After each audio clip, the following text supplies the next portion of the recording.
Alright, I just wanted to make a video about something that finally happened because he's smart. I wish others would be this smart. Toad, or Tim is his name,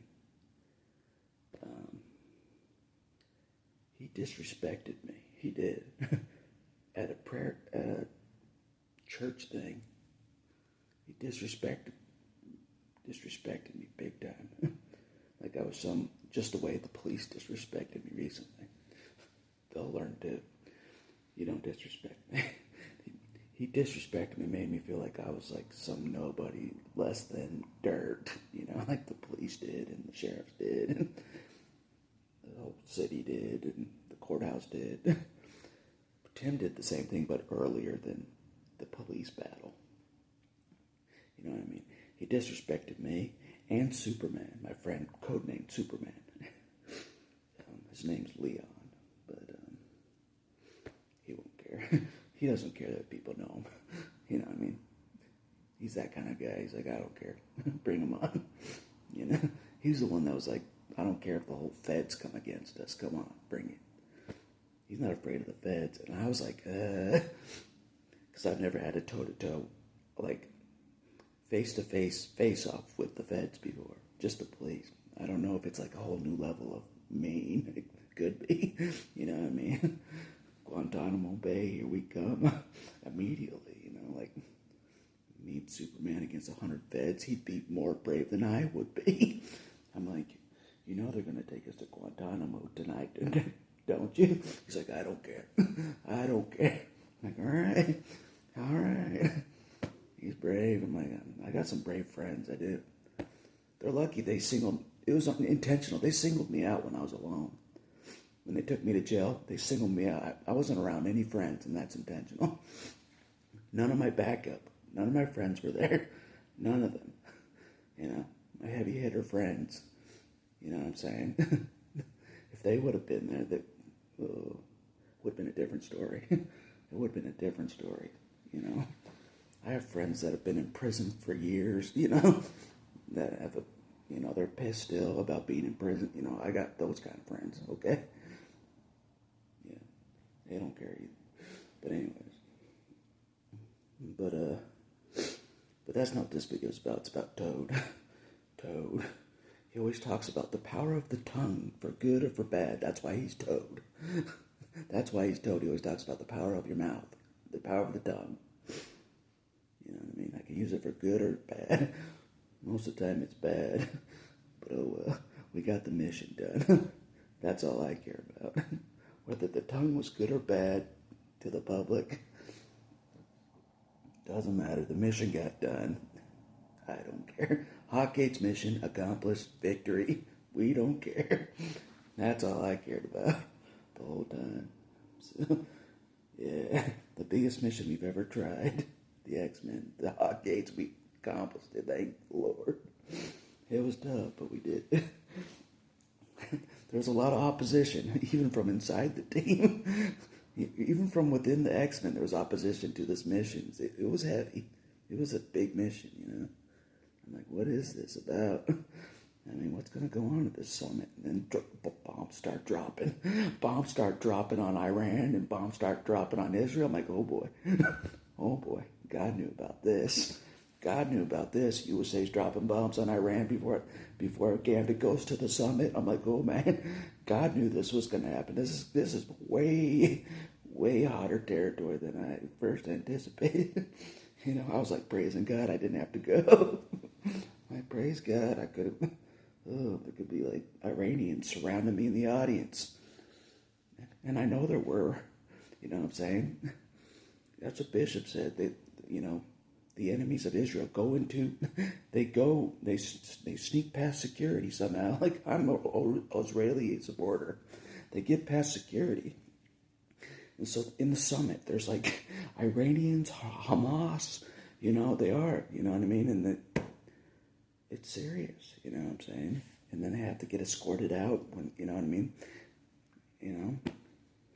So it's no joke. I thought it was going to get even heavier because Iran's getting bombed, It's no joke. So they're pissed. They're literally pissed. I saw one of the leaders of Iran.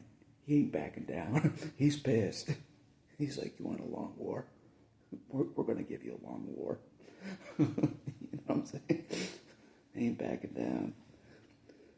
So, World War III, here we go. It's going to get escalated from here. We started World War III, in my opinion, by dropping bombs. What Israel did. That started World War III. That's just the beginning. That's just the beginning. It'll get escalated because Iran didn't say, "Oh, we surrender." They didn't say that. So, yeah.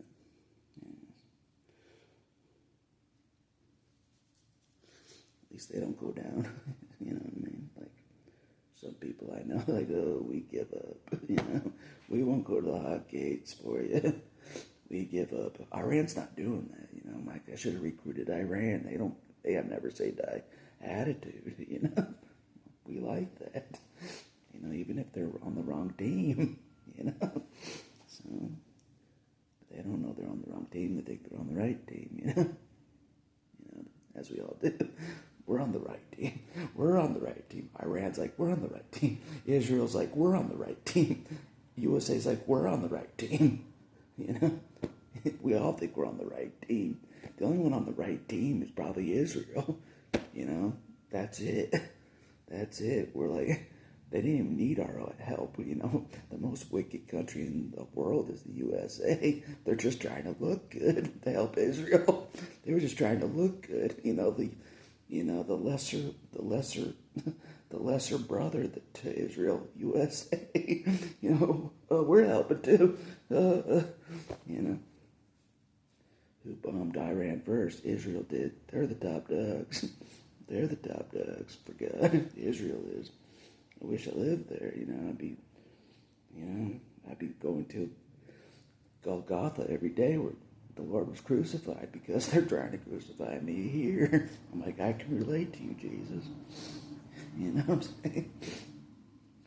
He's like the only person I can relate to is Jesus.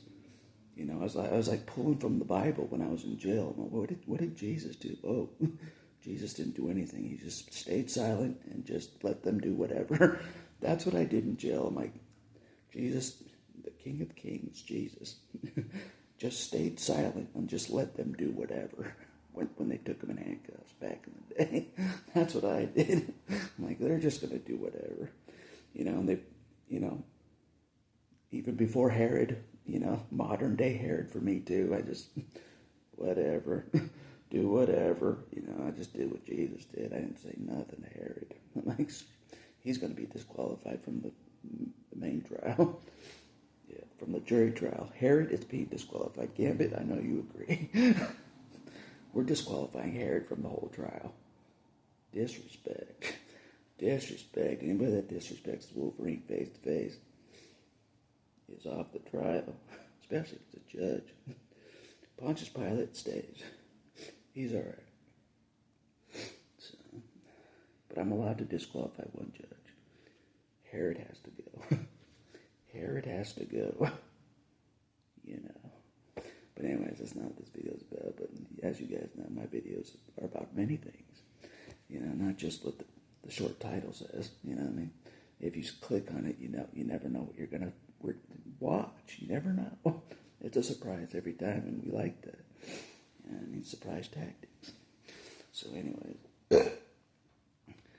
So I was at this church thing, like way later.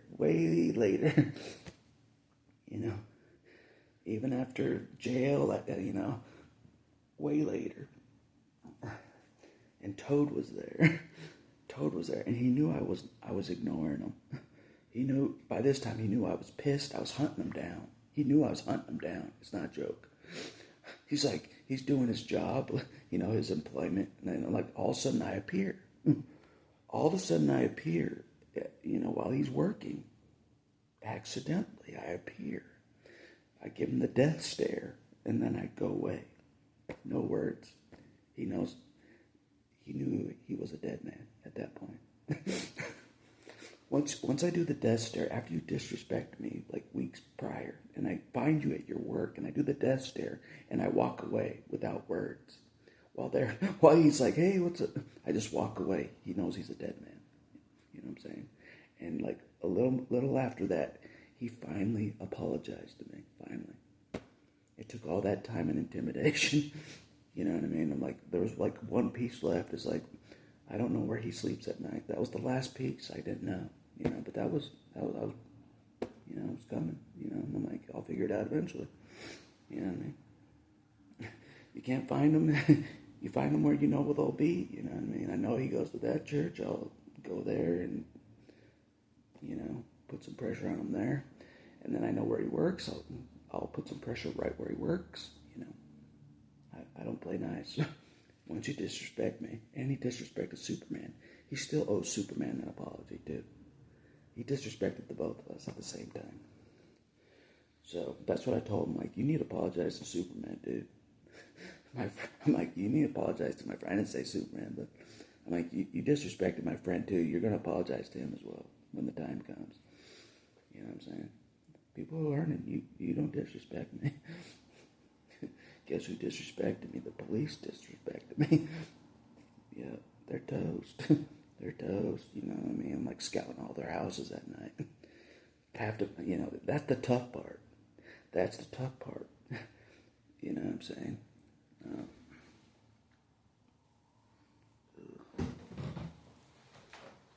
But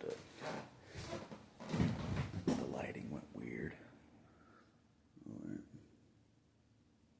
That's the tough part. Matching the individuals that did you dirty or shot Victor, matching them to the police home, the exact place where they live.